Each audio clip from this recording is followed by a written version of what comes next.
안녕하세요. 비신의 장미입니다. 오늘의 사연 지금 시작합니다. 저는 부모님 두 분을 모두 하늘로 보내드린 40대 여자입니다. 이제 제 나이쯤이면 부모님들을 한 분 두 분 떠나 보내드릴 나이가 되어 간다지만 누구나 그렇듯 저희 부모님만큼은 더 함께하고 싶었는데 제 마음과 달리 엄마는 20년 전, 아빠는 작년에 모두 보내드리게 되었네요. 저에게는 남편과 아들과 딸, 그리고 여동생이 있습니다.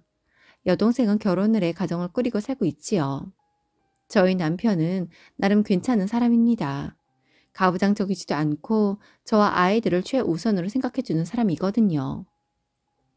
하지만 누구나 그렇듯 상대에게 모두 다 만족할 수는 없잖아요. 저희 남편에게 제가 딱 하나 바라는 게 있다면 시어머니의 말씀에 조금 더 분별력을 발휘해 주었으면 하는 점입니다. 저희 어머님은 가족들에게 절대적인 지지와 지원을 받고 계십니다. 그도 그럴 것이 젊은 시절 아버님의 사업을 곁에서 도와드리며 전국 팔도를 함께 다니시다가 몸 여기저기가 안 좋아지셨거든요. 무릎 관절이 안 좋아 양쪽 다 수술도 받으셨고 심장에도 무리가 와 2번이나 쓰러져 흔한 말로 죽다 살아나셨습니다. 아버님을 비롯해 남편과 시누이들은 그런 어머님의 모습들을 봐오며 언제 또다시 어머니께서 그렇게 쓰러질지 모른다는 불안함에 최대한 어머님의 요구를 들어드리고 힘들지 않을 수 있도록 신경을 쓰더군요. 우리 부부가 생활하는 지역도 시댁도 모두 수도권인데 저희 친정은 제주도입니다. 그렇다 보니 친정에 자주 갈 수는 없었어요. 물론 요즘 비행기 값이 버스값만큼이나 저렴해졌다고는 하지만 그건 평일 비수기일 때 이야기이고 아이들 방학 시즌이나 명절 공휴일 등엔 어김없이 티켓값이 제법 올라갔지요. 저희 아빠는 제주도에서 작은 펜션을 운영하셨습니다. 바닷가가 보이는 집을 개조하여 1인 가족을 위한 펜션을 운영하고 계셨어요. 아빠는 그 펜션 근처에 작은 집을 짓고 사시며 관리를 하셨습니다. 아빠의 낙은 펜션 관리와 집 마당에 심어놓은 감귤나무를 관리하는 일이었어요. 때마다 감귤이 주렁주렁 열리면 박스에 담아 우리 자매에게 올려보내주면서 시댁 식구들과 나눠 먹으라고 하셨지요. 아빠는 1년에 2번 펜션이 비수기일 때 저희 가족과 시댁 식구, 동생네 가족과 시댁 식구들을 제주도로 초대하셨습니다. 그리고 펜션을 기꺼이 내어주시며 마음껏 제주도를 즐기고 가라고 하셨지요. 그럴 때마다 시댁 식구들은 너무나 좋아하였습니다. 사실 그렇잖아요. 제주도 가서 마음껏 즐기고 싶지만 비행기 값보다도 숙박비가 더 걱정되는 그런 거요. 그런데 저희는 아버지가 배려해 주신 덕에 숙박비는 걱정하지 않아도 되어서 다행이었습니다. 물론 이런 생각도 제가 미처 아버지를 더 생각해 드리지 못했던 결혼 초기까지만이긴 했어요. 아버지가 미리 제주도 펜션에 방을 빼 놓았다고 연락을 주시면 남편은 시댁에 이 사실을 알렸고 시부모님과 시누이 둘은 여행 계획을 짭니다. 처음 2회까지는 아빠 덕에 시댁 식구들과 함께 제주도 여행을 갈 수 있음에 그냥 뿌듯하다고 해야 할까? 며느리로서 효도를 한다는 생각이 강했어요. 하지만 이런 생각도 잠시더군요. 결혼하고 3번째 해가 되던 해 한 번은 어머님이 그러십니다. 예, 올해는 2월 말고 6월쯤 제주도에 가고 싶은데 사돈께 말씀 좀 드려놔 줘라. 6월이요? 6월이면 예약이 많아질 때라 쉽지 않을 것 같은데요. 그러니까 미리 얘기 드려 놓으라고. 아직 5개월 전이잖아. 어머니, 저희 아빠도 성수기 때 예약을 하나라도 더 받아야 그 돈으로 1년 지내시는 거라서요. 아니, 우리가 가서 일주일씩 열흘씩 있다 오는 것도 아니고 고작 2박 3일 또는 3박 4일 있다 오는데 그것도 안 된다니? 펜션이 저희 아빠가 하는 사업이잖아요. 저희 아빠 펜션이 성수기 비성수기 가리지 않고 인기가 많은 편인데 그간 비수기 때 미리 날짜 빼서 저희가 다녀갈 수 있게 해주신 거거든요. 그런데 준 성수기에 2박 3일 또는 3박 4일을 저희가 그냥 머무르게 되면 아빠에게 손해를 드리게 되어서요. 아유, 내가 친구들한테 제주도에 집 있다고 제주도 여행 가자고 제안해서 비행기 티켓까지 다 끊어놨는데 너는 앞도 뒤도 없이 무조건 안 된다고만 하니? 그럼 어떡하라고? 나 거짓말쟁이 되라고? 아유, 모르겠다. 아무튼 6월 17일부터 20일까지 3박 4일 갈 거니까 말씀드려 놔라. 라고 하고 전화를 끊으십니다. 난감했어요. 너무 난감했습니다. 그래서 남편에게 이야기를 했어요. 그러자 남편도 난감해 하더군요. 그러면서 본인이 알아서 하겠다고 합니다. 그로부터 며칠 뒤 어머니는 제게 문자를 보내어 잘 해결해줘서 고맙다고, 진작에 이렇게 해주었으면 당신께서 제게 서운한 말을 하지 않지 않았겠느냐고 하시더군요. 이게 무슨 말인가 했어요. 그렇게 알게 된 사실은 이러했습니다. 어머님이 말씀하신 날에는 아빠의 펜션에 예약이 안 되었는데 그 전주에는 3박 4일 일정으로 예약이 가능한 날짜가 비어 있었다고 합니다. 그래서 남편이 그 날짜에 맞춰서 인터넷을 통해 예약을 했던 것이었죠. 남편의 이름이야 흔하디 흔한 이름이다 보니 저희 아빠는 그 이름이 사위일 것이라는 건 상상도 하지 못하셨던 것이었고요. 물론 어머님은 당신의 아들이 돈 들여 예약한 게 아니라 공짜로 다녀오신 건 줄 아셨습니다.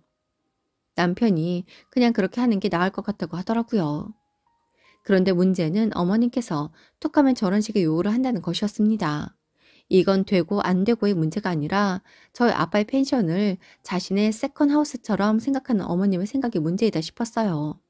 그래서 자기야, 난 1년에 한 번 아빠의 배려로 다 같이 여행 갈 때를 빼고는 어머님의 개인 사유로 아빠 펜션에 머무르는 거 싫어. 그래, 아무래도 좀 그렇지? 사돈 간에 서로 편할까? 그런데 그마저도 어머님은 공짜로 머무르길 원하시잖아. 우리 아빠가 무슨 자선 사업가야? 아빠 펜션이 어머니 별장은 아니잖아. 그렇지. 그래서 말씀드리는데 그래도 자꾸 이러시네. 더 강력하게 말씀드려. 더 강력하게? 그러다가 엄마가 또 쓰러지실까 봐. 이런 일로 쓰러지신다고? 대체 왜? 그러면 어머님에겐 아무 말도 못하는 거야? 그냥 어머님이 하고 싶다고 하면 뭐든 다 오케이 해야 하는 거야? 그런 건 아니지. 그런 건 아닌데 그래서 내가 대신 아버님 펜션 예약하는 거잖아. 그래. 그래서 우리 생돈으로 어머님과 친구분들 여행시켜드리는 거지. 그것도 싫다는 거야. 그 돈이 한두 푼이니? 물론 그래봐야 아빠에게 드리는 돈이 되는데 아빠 입장에서 어머님 오지 않아도 다른 누군가가 예약해서 들어올 돈인 거야. 굳이 어머님 욕심에 우리가 이용되고 싶지 않다고. 그래, 무슨 말인 줄 알겠어. 남편은 제 이야기의 뜻이 무엇인지 모르는 바는 아니었습니다. 하지만 어머님이 저렇게 나오니 곤란하고 난감했던 것이었죠. 어머님의 저런 안하무인한 태도는 시댁 식구들 모두의 책임이긴 합니다. 어머님이 조금만 아프다고 불편하다고 하면 모두가 한마음 한뜻으로 어머님의 요구를 무조건적으로 들여드렸으니까요. 지금 생각해도 정말 이해가 안 되는 에피소드 중에는 그 해에는 어머님이 당신의 생일 기념으로 해외여행을 가고 싶다고 조르셔서 15명에 이르는 대회 식구를 이끌고 해외여행을 다녀온 적이 있었습니다. 5박 6일의 일정에서 돌아와 다들 여독을 풀기에도 부족한 시간이었는데 이틀 만에 어머님은 친구분들과 함께 해남으로 여행을 가시더군요. 그런 여행을 갈 때면 어머님은 절대 대중교통을 이용하지 않고 아버님에게 기사를 시키셨습니다. 이미 해외여행 전에도 어머님의 지인분들과 강원도 여행에 기사 노릇을 했던 아버님이었는데 해외여행까지 다녀오고 일주일도 안 되어 또다시 해남 여행에 기사까지 하시다 보니 결국엔 아버님의 병이 나 한동안 힘드셨었습니다.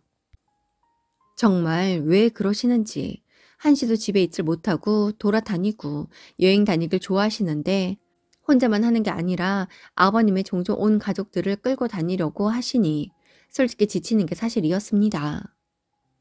작년 아빠가 돌아가셨습니다. 연세가 드실수록 점점 건강이 안 좋아지던 아빠였는데 코로나를 심하게 앓고 나서는 더 힘들어 하시더라고요. 그렇게 한 번 기력을 잃은 아빠는 펜션 일도 힘에 부친다며 그 애정을 쏟던 펜션 사업을 잠시 내려놓으시더니 결국엔 엄마의 곁으로 가셨습니다. 아빠가 돌아가시고 나서야 비로소 후회가 되더군요. 더 잘 해드릴 걸, 더 자주 찾아뵐 걸. 모두가 한결같이 하는 말들인데 왜 부모님이 떠나고 나서야 이렇게 후회를 하는 것일까요? 아빠를 보내드리고 동생과 상의를 했습니다. 제주도에 있는 펜션과 아빠의 집을 어떻게 해야 할까 하고요. 그리고 결론을 내렸지요. 처분하는 것은 나중에 생각해보고 당분간은 우리가 종종 오고 가며 가꾸자고요. 물론 펜션 사업을 할 생각은 없었습니다. 저희도 각자 지금의 생활들이 있고 아이들 때문에도 내려갈 수는 없었으니까요. 그런데 지난 연말 어머님께서 그러십니다. 이번엔 해돋이 보러 강원도가 아니라 제주도로 가자. 라고요. 저희는 매년 연말이면 해돋이를 보러 강원도로 온 시댁 식구들이 함께 갔습니다. 시누이들, 가족들까지 모두 함께요. 그런데 올해는 제주도로 가자고 하시니 좀 의외였어요. 게다가 연말이라 비행기 값도 비싸기도 한데 말이죠. 그래서 제주도요? 갑자기 왜요? 지금 비행기 값도 비싸고 숙소도 구하기 힘들 거예요. 그나마 구해진다고 해도 비쌀 거고요. 비행기 값이 비싸면 어떠니? 숙소값만 하려고. 아이 그리고 숙소는 이미 있는데 뭐가 걱정이야. 네? 그게 무슨 말씀이에요? 너희 집 있지 않니? 돌아가신 사돈집 말이야. 네? 지금 거길 가시겠다는 말씀이세요? 비어있지 않아? 거기 비워놓고 놀리면 뭐하니? 우리라도 가 있어야 먼지도 덜 타고 온기가 도는 거야. 어머니, 그 집은 안 돼요. 뭐? 안 돼? 대체 왜? 그 집, 저희 아빠 집이에요. 그래, 사돈 집이었지. 그런데 돌아가셨잖니. 그러면 그 집이 이제 누구 집이겠어? 무슨 말씀을 하고 싶으신 거예요? 그 집이 누구 집인데요? 아니, 너 왜 그러니? 몰라서 물어? 우리 아들 집이잖아, 이제. 네? 뭐라고요? 아빠 집이 이제 그의 집이라고요? 대체 왜요? 왜긴 왜야. 우리 아들이 큰 사위잖아. 아들 없는 집에서 그간 아들 노릇 해왔으니 우리 아들 집인 거지. 그래서 이번에 내려가는 김에 인테리어 바꿀 건 있는지 도배랑 바닥은 좀 어떤지 살펴보려고 해. 그리고 날 따뜻해지면 손 좀 보려고. 어머니, 지금 무슨 말씀 하시는 거예요? 그 집, 저희 아빠 집이에요. 그리고 이후 상속을 받아도 저와 제 동생이 상속받게 되는 거고요. 그의 이름으로 그의 앞으로 될 리는 절대 없다고요. 어차피 네가 상속받게 된다면 우리 아들 앞으로 해라. 집안의 가장이 바로 서야 평안해지는 법이야. 그래요. 그러면 어머님이야말로 그의 앞으로 집부터 사주세요. 저희 집 전세인 건 아시죠? 결혼할 때는 그렇게 반반 결혼하라고. 요즘은 남자고 여자고 모두 동등하다고 하셔놓고 이제 와서 왜 갑자기 가장이 바로 서야 한다고 하세요? 어머님부터 아들이 가장 노릇할 수 있게 집 한 채 사주세요. 그러면 생각해 볼게요. 뭐? 아이고, 너 정말 웃긴다. 제 말이 맞지 않아요? 제가 뭐 이상한 말 한 거 있어요? 야, 너 잘 생각해. 너 이런 식이면 내가 우리 아들이랑 이혼시킬 수도 있어. 우리 아들이 내 말이면 껌뻑 죽는 거 알지? 어디다 대고 꼬박꼬박 말대꾸 집을 사달라고? 네가 아껴서 집 살 생각을 해야지. 이른된 시애미한테 그게 할 말이냐? 그러는 어머님은요. 돌아가신 사돈집을 아들 앞으로 해달라고요. 그건 저희가 결정할 일인 거예요. 그이도 탐내지 않는데 어머님이 뭔데 이래라 저래라 해요? 아니면 집값을 내세요. 그러면 그이 앞으로 해드릴 테니까. 어머님은 제 말에 어이없어 하더군요. 그리고는 제가 아무리 버텨봐야 결국엔 제 남편 명의로 해줘야 할 거라고 하시고는 전화를 끊으셨습니다. 저는 바로 남편에게 연락을 해 있었던 일들을 모두 이야기를 했습니다. 그리고는 결정은 알아서 하라고 했어요. 다른 것도 아니고 아빠의 집을 건드는 건 그 누가 되어도 용서할 수 없다고 했습니다. 그로부터 한 달이 지난 현재 저희는 시댁과 연을 끊고 지내고 있습니다. 남편이 어머님을 이해도 시켜보고 달래도 보고 회유도 하고 화도 내어 보았지만 어머님의 결론은 한결같더군요. 그러자 남편이 더는 어머님과 말이 통하지 않는다며 그만 보고 살자고 하더라고요. 그러자 어머니께서 당장이라도 쓰러지실 듯 힘들어 하셨는데 글쎄 그마저도 연기였던 거 있죠? 어머님이 힘들어 하셔서 안방으로 모셨는데 저희 둘째가 왔다 갔다 하다가 휴대폰으로 유튜브를 보며 낄낄거리고 있는 시어머니를 보고는 할머니 이제 다 나았다고 하는 바람에 모두 알게 되었습니다. 아무튼 그 일을 계기로 어머님과는 연을 끊고 지내고 있습니다. 그리고 아버지의 집 두 채는 모두 동생과 공동명의로 명의를 변경했습니다. 저희는 그 집들을 당장에 처분할 생각이 없거든요. 동생이 시댁에선 아빠의 장례 후 상실감에 힘들어할 제 동생 걱정을 그리도 해주셨다는데 저희 어머니께선 당장에 명의 변경부터 이야기를 하셨던 것에 너무나 서운하고 섭섭하지만 원래 그만한 그릇밖에 안 되는 분이라 생각을 하고 다니 마음이 한결 가볍고 편안하네요. 앞으로 이 집을 두고 또 어떤 분쟁이 발생할진 모르겠지만 동생과 공동 명의로 해둔 만큼 더 이상 시댁에서만큼은 건들지 못할 것이라고 생각해 봅니다. 오늘도 함께 해주셔서 감사합니다. 지금까지 배신의 장미였습니다.